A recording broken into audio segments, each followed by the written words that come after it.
we've been talking about since earlier this morning. And to take another look at that, we're going to bring in a guest, Art Harris, who is an investigative journalist, also been acting as a CBS News consultant for this case. And Art is joining us from outside of the courthouse. Art, good morning to you. Thanks for joining us today. We appreciate it. Good morning, Jack. Thank you.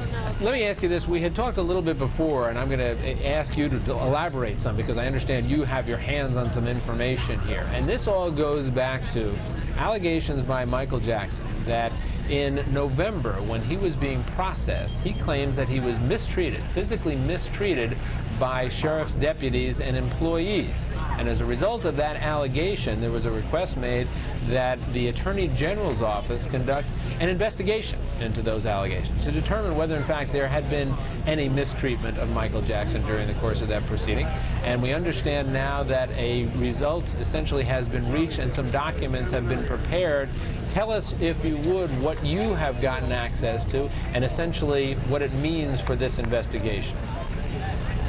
Sure, Jack. Well, CBS News reported that this document, which is the Attorney General's letter to the sheriff summarizing the investigation, clears the Sheriff's Department and all police personnel for any charges of abuse. The letter says that the Attorney General spent 2,500 man-hours, used 10 investigators, and interviewed 163 witnesses, including 71 inmates. They tracked these guys down in jail and out of jail and asked them if they'd seen anything that would suggest any sort of mistreatment, misconduct by police against Michael Jackson, and they found none. Jack?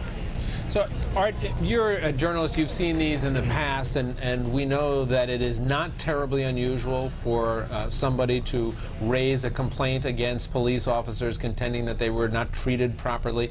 We also know that the vast majority of those do not result in some sort of action as a result. Here, are you at all surprised by the amount of time and the effort and the energy that was put into this investigation?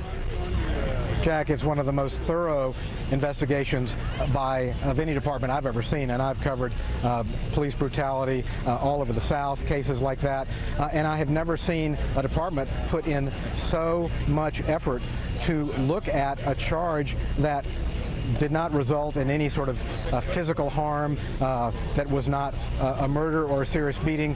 What you have here is someone claiming that that their shoulders were dislocated, that their arms were were bruised by the handcuffs being thrust up in back. And what you have here is a thorough examination from the moment Jackson landed at the Santa Barbara airport, during his whole ride to the Sheriff's Department, the booking process. They used audio tapes in the police car, which I believe Diane Dimond has aired on Court TV, where you can hear the deputies asking Michael Jackson, "Are you comfortable?" They advise him how to adjust his seating so that his handcuffs won't hurt him. And then when they get to the jail, they have gone back, the investigators, and talked to everyone who may have seen Jackson during this whole process.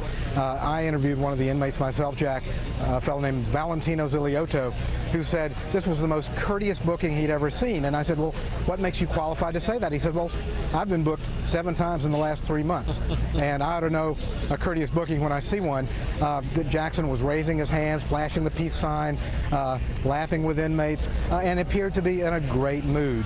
Throughout the whole process, Jackson's bodyguards were present, his lawyers, and nobody objected. And so when these charges were made on CBS 60 Minutes to Ed Bradley, the sheriffs took it very personally and asked the Attorney General to look into this, and totally cooperated. Everyone was spoken to, and this is their conclusion, that Michael Jackson was not manhandled. And that begs a second question, Jack. What does this do for his credibility if the jury hears about it? Yeah, that's a question I was going to ask you, Art, and ask you to, in essence, change your figurative hat from reporter to analyst, as somebody who's been covering this case and has covered cases, as you said, over the years. What do you think the impact, if any, will be on Michael Jackson and his defense, the fact that he makes these allegations that were very, very serious, and yet, according to this report, there has been none whatsoever evidence found that could in any way substantiate his allegations or his claims? What sort of impact do you think it might have on him in his case? Jack, I think that if you look at these charges of mishandling and mistreatment of Michael Jackson, you know, you could say pain is in the eye of the beholder. And now his chiropractor examined him and said the bruises were consistent with something that he reported, but Michael Jackson was so frail that someone like you or I who might have been pushed or just touched would not show bruises, but Michael Jackson did report pain. All, you know, that giving Michael Jackson the benefit of the doubt. If jurors or people out there hear that he has charged these deputies with abuse, none was found, they're going to be, I think, loath to believe anything he says, any denial he might make about charges of child molestation against him. Hey, Art, I'm going to ask you if you could just stay around for a few more minutes with us. There's some other issues I'd like to discuss with you if we might. We're going to take a quick break ourselves, come back to continue our coverage of these hearings scheduled to begin in a courthouse in California in just a few hours involving Michael Jackson. We'll be right back. Stay with us. Tonight, a confrontation between two police officers that will shock you. You're going to give me spray with peppermint in about a second. You don't cooperate. An officer and a gentleman on The Investigators. Tonight at 10 on Court TV. A short time ago, this woman was limited by her